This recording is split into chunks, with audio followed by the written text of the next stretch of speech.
देखिए latest episodes बिल्कुल ad free.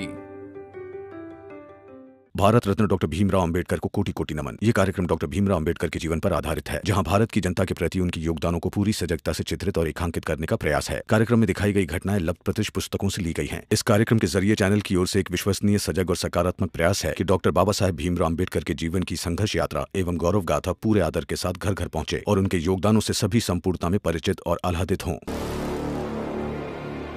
इस सच तक तुम कैसे पहुंच गए? पहुंच गया क्योंकि झूठ चाहे जितना दौड़ ले, अंत में थक कर पकड़ा ही जाता है। वकील साहब, अब जाइए, अदालत जाने की तैयारी कीजिए। यह हमारे घर का मसला है और जिससे जुड़ा मसला है वो भी हमारे साथ। जाइए।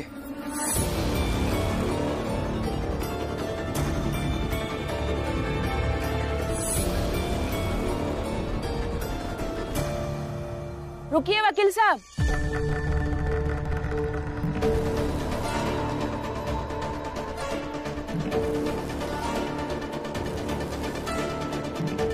जाओ। वकील साहब, आज तक ये केस आप चाहे जिसके कहने पर लड़ रहे हो, लेकिन आज से ये केस आप मेरे लिए लड़ोगे।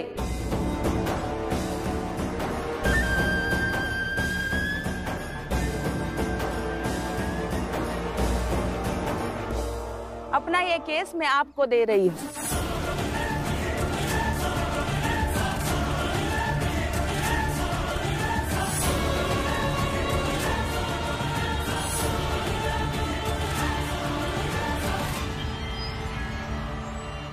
हाँ, अब मेरे पास उतनी फीस नहीं है, लेकिन कमाने लगी हूँ, कुछ ना कुछ तो दे ही दूंगी।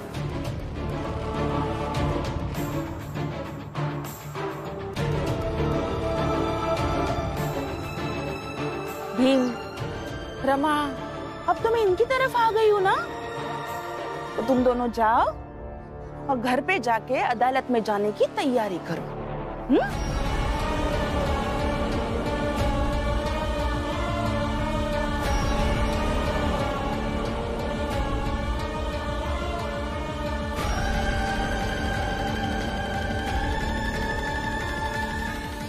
अरे रे, अपने पति को ऐसे उदास होकर जाते हुए देखकर बुरा लग रहा है, फिर भी मुझे समझाने आई हो।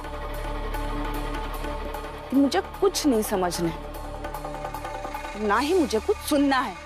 मैं कुछ समझा नहीं रही हूँ आपको, मैं बस ये बता रही हूँ कि बाबा की तबीयत ठीक नहीं है, उनकी तबीयत बहुत खराब हो गई है।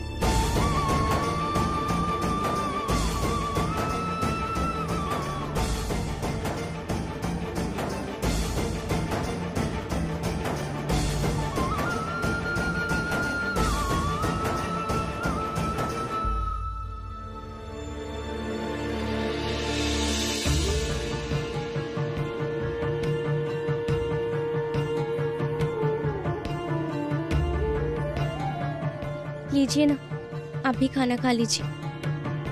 बाबा और बुआ खा चुके हैं, खा लीजिए ना। देखिए, आप शर्त हारे हैं तो उसका मान रखिए, खा लीजिए। शर्त सिर्फ चाय पीने की लगी थी, खाना खाने की नहीं। नहीं खाना है मुझे, मैं भूखा रहूंगा। देखिए, अगर आप ऐसे भूखे रहेंगे ना तो आपकी तबीयत खराब हो जाएगी, खा लीजिए। कुछ नहीं होगा मुझे। आज तक मेरे खाए बिना तुमने कभी खाना नहीं खाया ना, तो आज भी मत खाना। जब लड़ना ही है तो सब कुछ जायज मानो और हर तरह की लड़ाई लड़ने के लिए तैयार रहो। ले जाओ इसे अभी, वरना इसे भी फेंक दूंगा मैं। फेंक दीजिए। अगर आप यही चाहते हैं तो फेंक दीजिए। अगर सोच लीजिए, जिस तरह से आपने चाय फेंकी थी और आपको बाद में पीनी पड़ी। उसी तरह से ये खाना भी फेंकिए, पर आपको बाद में खाना पड़ेगा। करुणा, पति पत्नी के रिश्ते में ऐसी बहुत सी चीजें होती है। ऐसे हर चीज तुम लाती रहोगी और मैं फेंकते रहूंगा, और उसके बाद उसे स्वीकार करने के लिए तुम मुझे मजबूर करती रहोगी ना, तो पूरा जीवन इसी में बीत जाएगा। यही करना है तुम्हें? करते ही यही तो बीत जाए, पर मैं उसमें भी हारूंगी नहीं। पर आप एक बार जरूर सोच लीजिए कि अगर सारा जीवन इसे आपके फेंकने और मेरे उठाने में ही सिमट कर रह गया तो आपको कैसा लगेगा?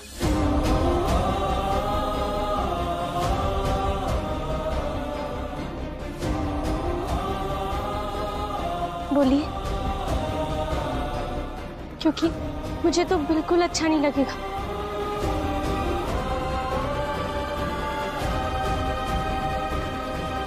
खा लीजिए ना। अगर आप नहीं खाएंगे ना तो फिर मैं भी नहीं खाऊंगी।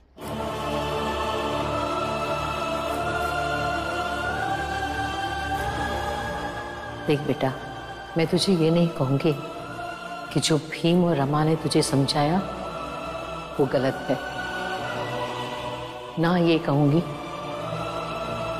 कि तू जो अपने हक के लिए अपने पति के साथ लड़ाई लड़ रही है वो गलत है। लेकिन हाँ, ये जरूर कहना चाहूंगी कि जब भी सख्त होना पड़े लड़ाई में तब सख्त जरूर होना, लेकिन बेटा जब भी जगह मिले ना तब अपने पति के प्रति प्रेम दर्शाना मत भूलना, क्योंकि अंत में ये प्रेमी है जो पति पत्नी को जीवन भर जोड़कर रखता है। देखना बेटा, लड़ते लड़ते दुश्मन मत बन जाना।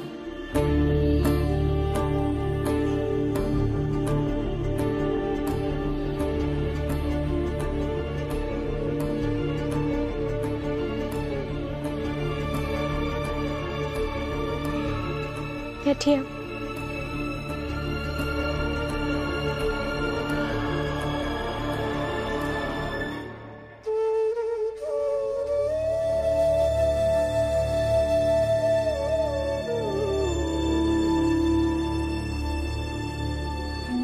खा लीजिए।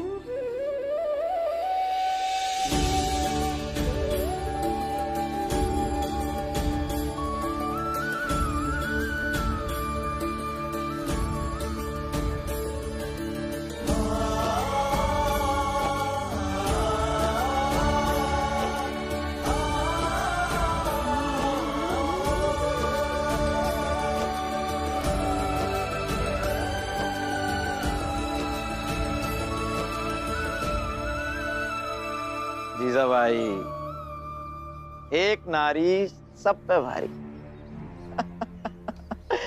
राम जी पर, भीमराव के परिवार पर। मुझे पता होता कि तुम इस लड़ाई में हमारा साथ देने वाली हो तो मैं तुम्हें बताकर ये सब करता। देखिए, एक बात साफ साफ कह देती हूँ, नरोत्तम जी, प्रचंड देव जी, मेरी ये लड़ाई बस बच्चा और पति पाने की है। बाकी आपकी जो भी लड़ाई भीम से है उसका इससे कोई लेना देना नहीं। जीजा भाई, भीम के साथ हमारी जो लड़ाई है वो हम देख लेंगे। फिलहाल इस लड़ाई पर ध्यान देते हैं। इस लड़ाई को कैसे जीतना है उसकी योजना बनाते हैं। बस एक बार वो भीमराव हारना शुरू कर दे, हर लड़ाई वो भीमराव हारता जाएगा। बिल्कुल सही कहा तुमने नरोत्तम। वैसे भी अदालत का समय हो गया है और जब जीजाबाई खुद वहां रहेगी तो फैसला भी आज ही हो जाएगा। चले?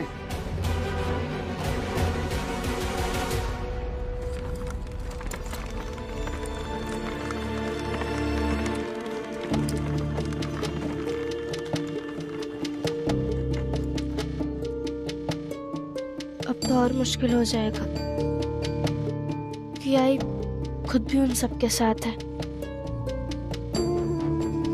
और ये बात जब बाबा को पता चलेगी तो उन्हें कितना बुरा लगेगा।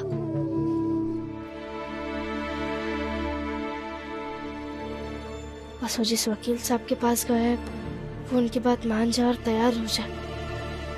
कोई नहीं हुआ तैयार।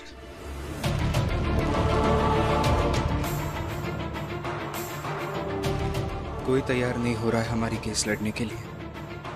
उल्टा सब लोग मुझे यही समझा रहे हैं कि जब बाबा की पत्नी अदालत पहुंच जाएंगी तब हम जरूर ये केस हार जाएंगे। अगर हमें अदालत तो जाना ही होगा ना, और केस भी लड़ना होगा।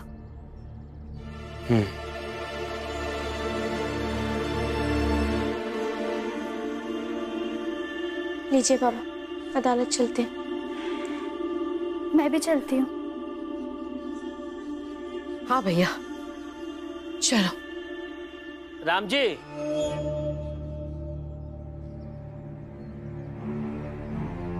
एक बात याद रखना, किसी को ज्यादा दबाना नहीं चाहिए, वरना एक न एक दिन ज्वालामुखी की तरह फूटेगा और सब कुछ हिला डुला कर रख देगा। जैसे आज जीजाबाई ने तुम्हारे पूरे परिवार को हिला डुला कर रख दिया, समझे? हाँ राम जी जाओ, और उम्मीद करत हैं कि वापिस आ जाओगे। अब कहूँ ऐसा ना हो कि वहीं से जेल में पहुंच जाओ। वो कहते हैं ना, तलवार की धार पर चलने वाला व्यक्ति तलवार से ही मरता है। भीम के लिए सबसे बड़े सुरक्षा कवच राम जी तुम ही थे। और सच कहे ना, आज भीम को सबसे ज्यादा खतरा तुमसे ही है।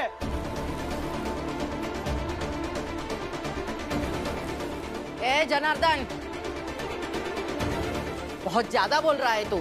दलिया माँ, बोलने दो।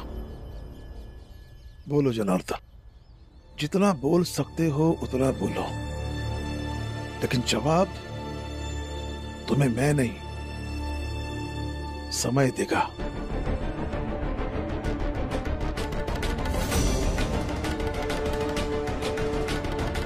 चलो अदालत चलते हैं।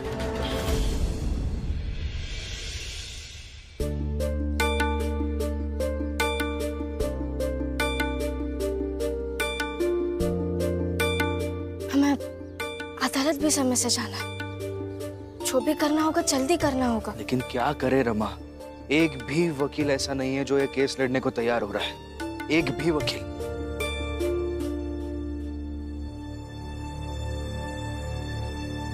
भीम, क्या हुआ बेटा? वकील मिला?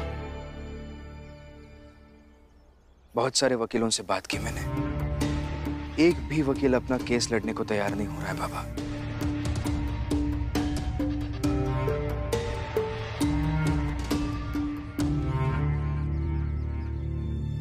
भीम बेटा, मेरी नजर में एक वकील है जिसे मैं उसके बचपन से जानता हूं। अच्छा वकील है, अच्छे केस लड़ेगा, और इससे अच्छा वकील मुझे मिल भी नहीं सकता। कौन है वो वकील बाबा?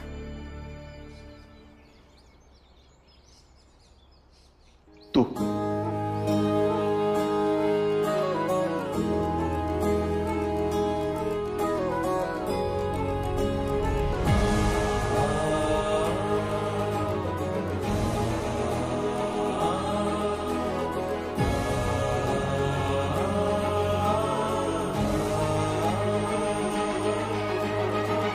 देखो बेटा, मैं केस जीतू या हारू, लेकिन मैं तुम्हें वकील पाकर हर परिस्थिति में विजयी रहूंगा।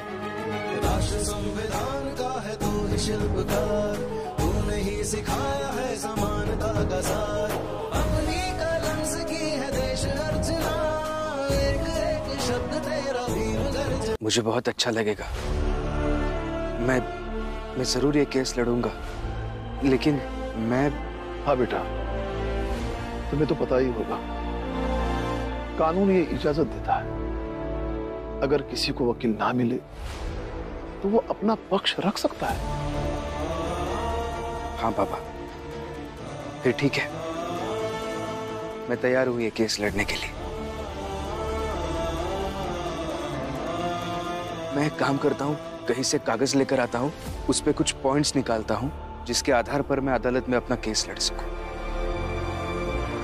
लेकिन अदालत में अगर वकील बनकर जाना होगा तो उसके लिए वकीलों जैसा कोट भी पहनना होगा। अभी इस वक्त उसकी फिक्र मत कर रमा, जा बेटी, घर जाकर वो कोट लेकर आ। हाँ, मैं कागज लेकर आता हूँ। हाँ बेटा। वैसे अच्छा ही हुआ डलिया अम्मा जो ये सब हुआ।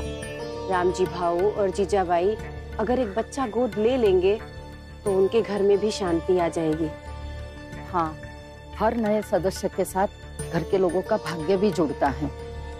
हाँ, ये बात तो सही है, लेकिन राम जी भाऊ एकरे लिए मनी है तब ना मानना पड़ेगा।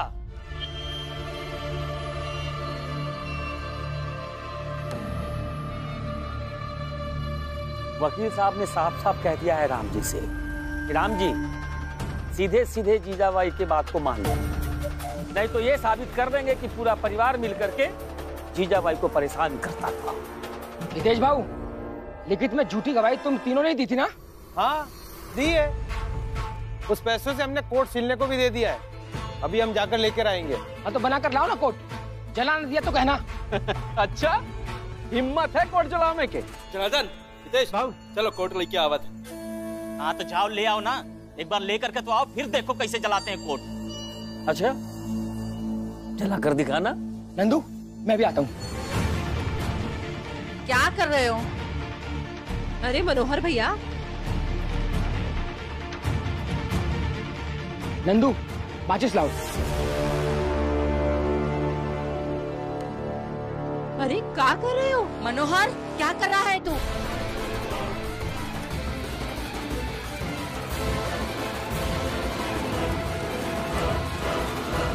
ये मशाल है मशाल, और अब ये मशाल तब तक नहीं बुझेगी जब तक तुम तीनों के कोट नहीं जल जाते। मनोहर भैया, नंदू भैया, ये सब क्या कर रहे हो? ये मशाल इसलिए है ताकि हम आप सबको ये बता सकें कि हम भीम के जीत की कामना कर रहे हैं। भीम हमेशा रोशनी की बातें करता है और ये मशाल जलाकर हम भीम के विजयी होकर लौटने का इंतजार करेंगे। देखो जनार्दन, ये सब बस ऐसे ही है, चलो कोट लेकर के आते हैं। चलो।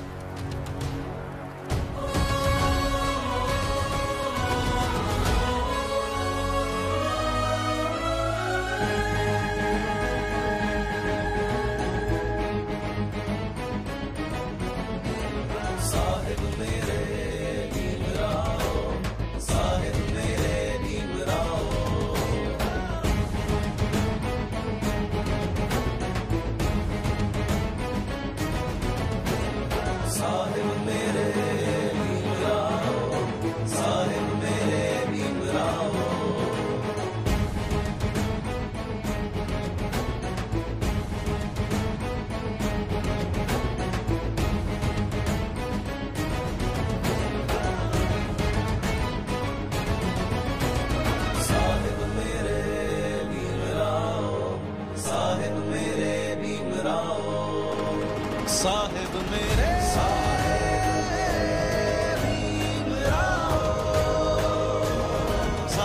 मेरे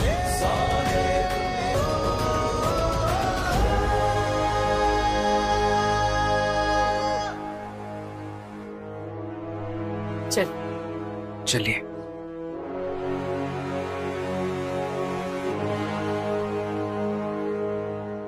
रमा,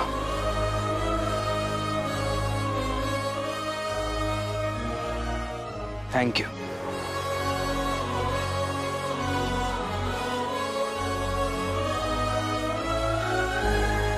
देखिए, पापा को पता नहीं है क्या नरोत्तम जोशी और प्रचंड देव से मिले हुए हैं।